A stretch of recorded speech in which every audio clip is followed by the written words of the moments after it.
Shalom friends, एक बार फिर से आप सभी का स्वागत है। आज मैं आपके लिए लेकर आई हूँ एक 1 ईयर बाइबल रीडिंग कैलेंडर। अगर आपका कोई बाइबल रीडिंग रूटीन नहीं है और आप कभी भी अपनी पूरी बाइबल कंप्लीट नहीं कर पाए हैं, तो ये वीडियो आपके लिए है। इसमें ओल्ड टेस्टमेंट और न्यू टेस्टमेंट के सभी चैप्टर्स को डे वाइज ऑर्गेनाइज किया गया है। डे 1 से लेकर डे 365 तक के सभी चैप्टर्स आपको यहाँ मिलेंगे। डे 365 पर आप अपनी पूरी बाइबल कंप्लीट कर पाएंगे, तो आप इसके द्वारा आशीषित हों। और अगर आपको ये वीडियो पसंद आती है तो आप अपने फैमिली और फ्रेंड्स से शेयर करें, और अगर आप चाहें तो आप सब्सक्राइब, लाइक और कमेंट भी करें और बेल आइकन को प्रेस करके नोटिफिकेशन ऑन करना ना भूलें। So praise the Lord, shalom to everyone.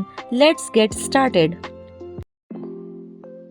Day 101, chapter number 7। तब कृत्यारीम के लोगों ने जाकर यहोवा के संदूक को उठाया और अबीनादाब के घर में जो टीले पर बना था रखा, और यहोवा के संदूक की रक्षा करने के लिए अबीनादाब के पुत्र एलियाजर को पवित्र किया। न्याय के रूप में शमूएल नबी के कार्य।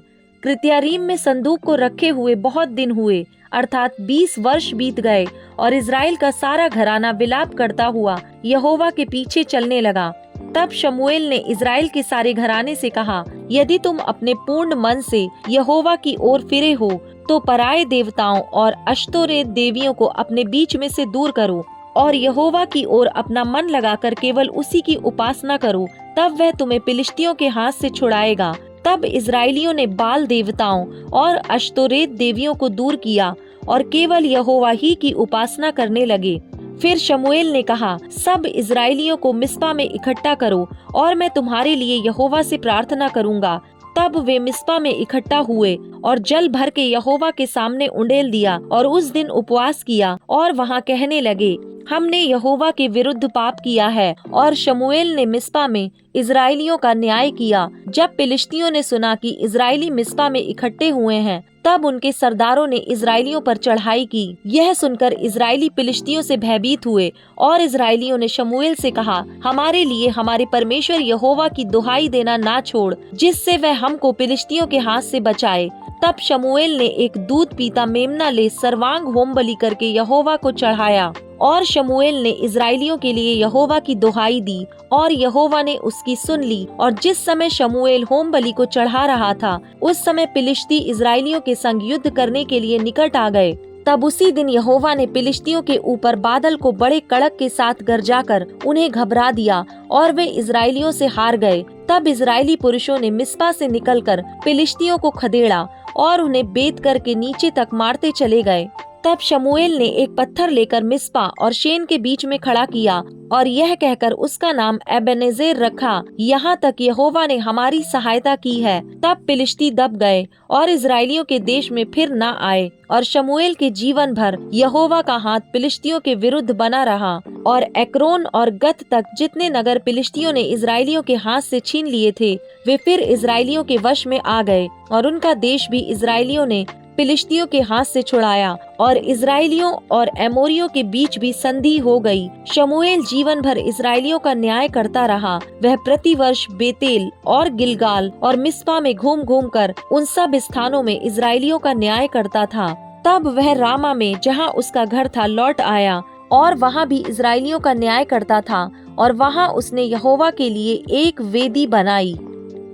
चैप्टर नंबर 8, इज़राइलियों द्वारा एक राजा की मांग। जब शमूएल बूढ़ा हुआ, तब उसने अपने पुत्रों को इज़राइलियों पर न्याय ठहराया। उसके जेठे पुत्र का नाम योएल और दूसरे का नाम अबीयाह था। ये बेरशेबा में न्याय करते थे, परंतु उसके पुत्र उसकी राह पर ना चले, अर्थात लालच में आकर घूस लेते और न्याय बिगाड़ते थे। तब सब इज़राइली वृद्ध इकट्ठा होकर रामा में शमूएल के पास जाकर उससे कहने लगे, सुन, तू तो अब बूढ़ा हो गया और तेरे पुत्र तेरी राह पर नहीं चलते। अब हम पर न्याय करने के लिए सब जातियों की रीति के अनुसार हमारे लिए एक राजा नियुक्त कर दे। परंतु जो बात उन्होंने कही, हम पर न्याय करने के लिए हमारे ऊपर राजा नियुक्त कर दे, यह बात शमूएल को बुरी लगी। और शमूएल ने यहोवा से प्रार्थना की, और यहोवा ने शमूएल से कहा, वे लोग जो कुछ तुझसे कहें उसे मान ले, क्योंकि उन्होंने तुझको नहीं परंतु मुझी को निकम्मा जाना है कि मैं उनका राजा ना रहूं। जैसे जैसे काम वे उस दिन से, जब से मैं उन्हें मिस्र से निकाल लाया, आज के दिन तक करते आए हैं कि मुझको त्याग कर पराये देवताओं की उपासना करते आए हैं, वैसे ही वे तुझसे भी करते हैं। इसलिए अब तू उनकी बात मान, तो भी तू गंभीरता से उनको भली भांति समझा दे और उनको बतला भी दे कि जो राजा उन पर राज्य करेगा उसका व्यवहार किस प्रकार का होगा। शमूएल ने उन लोगों को जो उससे राजा चाहते थे यहोवा की सब बातें कह सुनाई। उसने कहा, जो राजा तुम पर राज्य करेगा उसकी यह चाल होगी, अर्थात वह तुम्हारे पुत्रों को लेकर अपने रथों और घोड़ों के काम पर नौकर रखेगा और वे उसके रथों के आगे आगे दौड़ा करेंगे।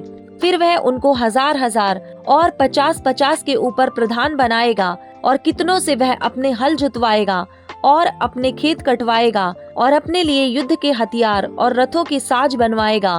फिर वह तुम्हारी बेटियों को लेकर उनसे सुगंध द्रव्य और रसोई और रोटियां बनवाएगा। फिर वह तुम्हारे खेतों और दाख और जैतून की बारियों में से जो अच्छी से अच्छी होंगी उन्हें ले लेकर अपने कर्मचारियों को देगा। फिर वह तुम्हारे बीज और दाख की बारियों का 10वां अंश ले लेकर अपने हाकिमों और कर्मचारियों को देगा। फिर वह तुम्हारे दास दासियों को और तुम्हारे अच्छे से अच्छे जवानों को और तुम्हारे गधों को भी लेकर अपने काम में लगाएगा। वह तुम्हारी भेड़ बकरियों का भी 10वां अंश लेगा। इस प्रकार तुम लोग उसके दास बन जाओगे और उस दिन तुम अपने उस चुने हुए राजा के कारण दुहाई दोगे। परंतु यहोवा उस समय तुम्हारी ना सुनेगा। तो भी उन लोगों ने शमूएल की बात ना सुनी और कहने लगे, नहीं, हम निश्चय अपने लिए राजा चाहते हैं जिससे हम भी और सब जातियों के समान हो जाएं, और हमारा राजा हमारा न्याय करे और हमारे आगे आगे चलकर हमारी ओर से युद्ध किया करे। लोगों की ये सब बातें सुनकर शमूएल ने यहोवा के कानों तक पहुंचाया। यहोवा ने शमूएल से कहा, उनकी बात मानकर उनके लिए राजा ठहरा दे। तब शमूएल ने इजरायली मनुष्यों से कहा, तुम सब अपने अपने नगर को चले जाओ। Chapter number 9। शाऊल का शमूएल से मिलना। बिन्यामीन के गोत्र में कीश नाम का एक पुरुष था जो अपीह के पुत्र बकोरत का परपोता और सरोर का पोता और अबीएल का पुत्र था। वह एक बिन्यामीनी पुरुष का पुत्र और बड़ा शक्तिशाली सूरमा था। उसके शाऊल नामक एक जवान पुत्र था जो सुंदर था और इजराइलियों में कोई उससे बढ़कर सुंदर ना था। वह इतना लंबा था कि दूसरे लोग उसके कंधे ही तक आते थे। जब शाऊल के पिता कीश की गधियां खो गईं, तब कीश ने अपने पुत्र शाऊल से कहा, एक सेवक को अपने साथ ले जा और गधियों को ढूंढ ला। तब वह एप्रैम के पहाड़ी देश और शलीला देश होते हुए गया, परंतु उन्हें ना पाया। तब वे शालीम नामक देश भी होकर गए और वहाँ भी ना पाया। फिर बिन्यामीन के देश में गए, परंतु गधियां ना मिली। जब वे सूफ नामक देश में आए, तब शाऊल ने अपने साथ के सेवक से कहा, आ हम लौट चलें। ऐसा ना हो कि मेरा पिता गधियों की चिंता छोड़कर हमारी चिंता करने लगे। उसने उससे कहा, सुन, इस नगर में परमेश्वर का एक जन है जिसका बड़ा आदर मान होता है, और जो कुछ वह कहता है वह बिना पूरा हुए नहीं रहता।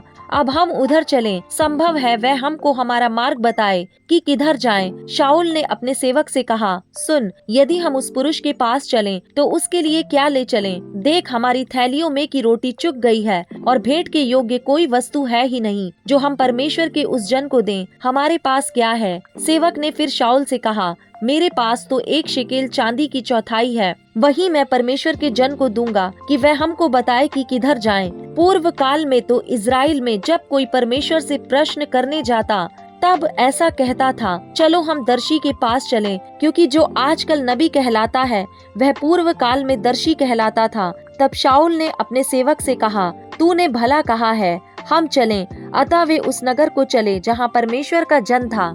उस नगर की चढ़ाई पर चढ़ते समय उन्हें कई एक लड़कियां मिली जो पानी भरने को निकली थीं। उन्होंने उनसे पूछा, क्या दर्शी यहाँ है? उन्होंने उत्तर दिया, है, देखो वह तुम्हारे आगे है। अब फुर्ती करो, आज ऊंचे स्थान पर लोगों का यज्ञ है, इसलिए वह आज नगर में आया हुआ है। ज्यों ही तुम नगर में पहुँचो, त्यों ही वह तुमको ऊंचे स्थान पर खाना खाने को जाने से पहले मिलेगा, क्योंकि जब तक वह ना पहुँचे तब तक लोग भोजन ना करेंगे, इसलिए कि यज्ञ के विषय में वही धन्यवाद करता।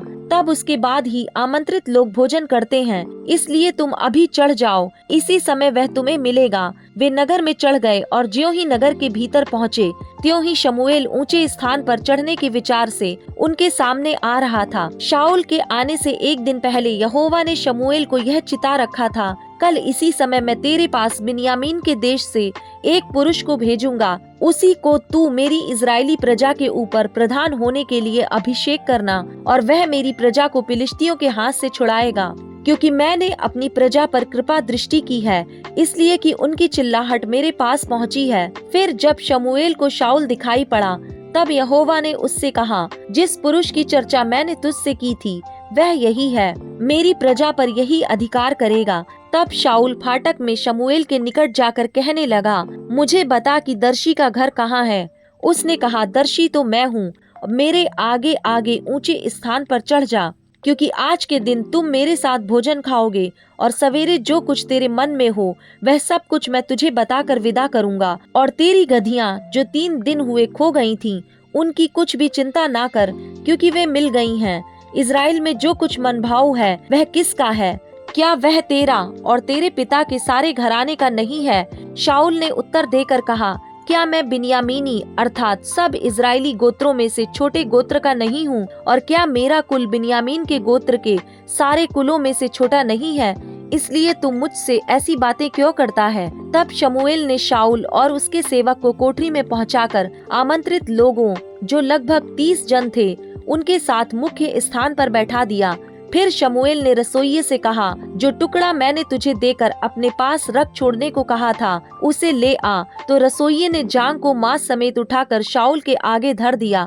तब शमूएल ने कहा, जो रखा गया था उसे देख और अपने सामने रख के खा, क्योंकि वह तेरे लिए इसी नियत समय तक, जिसकी चर्चा करके मैंने लोगों को न्योता दिया है, रखा हुआ है। शाऊल ने उस दिन शमूएल के साथ भोजन किया। तब वे ऊंचे स्थान से उतरकर नगर में आए और उसने घर की छत पर शाऊल से बातें की। शमूएल द्वारा राजा होने के लिए शाऊल का अभिषेक। सवेरे वे तड़के उठे और पौ फटते फटते शमूएल ने शाऊल को छत पर बुलाकर कहा, उठ, मैं तुझको विदा करूंगा। तब शाऊल उठा और वह और शमूएल दोनों बाहर निकल गए और नगर के सिरे की उतराई पर चलते चलते शमूएल ने शाऊल से कहा, अपने सेवक को हमसे आगे बढ़ने की आज्ञा दे। वह आगे बढ़ गया, परंतु तू अभी खड़ा रह कि मैं तुझे परमेश्वर का वचन सुनाऊं। Luke chapter number 13 verse number 1 to 21। मन फिराओ या नाश हो। उस समय कुछ लोग आ पहुँचे और उससे उन गलीलियों की चर्चा करने लगे, जिनका लहू पिलातूस ने उन्हीं के बलिदानों के साथ मिलाया था। यह सुन उसने उनसे उत्तर में यह कहा, क्या तुम समझते हो कि ये गलीली और सब गलीलियों से अधिक पापी थे कि उन पर ऐसी विपत्ति पड़ी? मैं तुमसे कहता हूँ कि नहीं, परंतु यदि तुम मन न फिराओगे तो तुम सब इसी रीति से नष्ट होगे। या क्या तुम समझते हो कि वे 18 जन जिन पर शीलो का गुम्मट गिरा और वे दब कर मर गए, यरूशलेम के और सब रहने वालों से अधिक अपराधी थे? मैं तुमसे कहता हूँ कि नहीं, परंतु यदि तुम मन न फिराओगे तो तुम सब भी इसी रीति से नष्ट होगे। फल रहित अंजीर के पेड़ का दृष्टांत। फिर उसने यह दृष्टांत भी कहा, किसी की अंगूर की बारी में एक अंजीर का पेड़ लगा हुआ था। वह उसमें फल ढूंढने आया, परंतु ना पाया। तब उसने बारी के रखवाले से कहा, देख, 3 वर्ष से मैं इस अंजीर के पेड़ में फल ढूंढने आता हूँ, परंतु नहीं पाता। इसे काट डाल कि यह भूमि को भी क्यों रोके रहे। उसने उसको उत्तर दिया, हे स्वामी, इसे इस वर्ष और रहने दे कि मैं इसके चारों ओर खोद कर खाद डालूं। यदि आगे को फले तो भला, नहीं तो उसे काट डालना। सबत के दिन कुबड़ी स्त्री को चंगा करना। सबत के दिन वह एक आराधनालय में उपदेश कर रहा था। वहाँ एक स्त्री थी जिसे 18 वर्ष से एक दुर्बल करने वाली आत्मा लगी थी, और वह कुबड़ी हो गई थी और किसी रीति से सीधी नहीं हो सकती थी। यीशु ने उसे देखकर बुलाया और कहा, हे नारी, तू अपनी दुर्बलता से छूट गई। तब उसने उस पर हाथ रखे और वह तुरंत सीधी हो गई और परमेश्वर की बड़ाई करने लगी, इसलिए कि यीशु ने सबत के दिन उसे अच्छा किया था। आराधनालय का सरदार रिसिया कर लोगों से कहने लगा, 6 दिन हैं जिनमें काम करना चाहिए, अतः उन्हीं दिनों में आकर चंगे हो। परंतु सबत के दिन में नहीं। यह सुनकर प्रभु ने उत्तर दिया, हे कपटियों, क्या सबत के दिन तुम में से हर एक अपने बैल या गधे को थान से खोलकर पानी पिलाने नहीं ले जाता? तो क्या उचित ना था कि यह स्त्री जो अब्राहम की बेटी है, जिसे शैतान ने 18 वर्ष से बांध रखा था, सबत के दिन इस बंधन से छुड़ाई जाती? जब उसने ये बातें कही तो उसके सब विरोधी लज्जित हो गए और सारी भीड़ उन महिमा के कामों से जो वह करता था आनंदित हुई। राई के दाने का दृष्टांत। फिर उसने कहा, परमेश्वर का राज्य किसके समान है और मैं उसकी उपमा किससे दूं? वह राई के एक दाने के समान है, जिसे किसी मनुष्य ने लेकर अपनी बारी में बोया और वह बढ़कर पेड़ हो गया और आकाश के पक्षियों ने उसकी डालियों पर बसेरा किया। खमीर का दृष्टांत। उसने फिर कहा, मैं परमेश्वर के राज्य की उपमा किससे दूं? वह खमीर के समान है, जिसको किसी स्त्री ने लेकर 3 पसेरी आटे में मिलाया और होते होते सब आटा खमीर हो गया।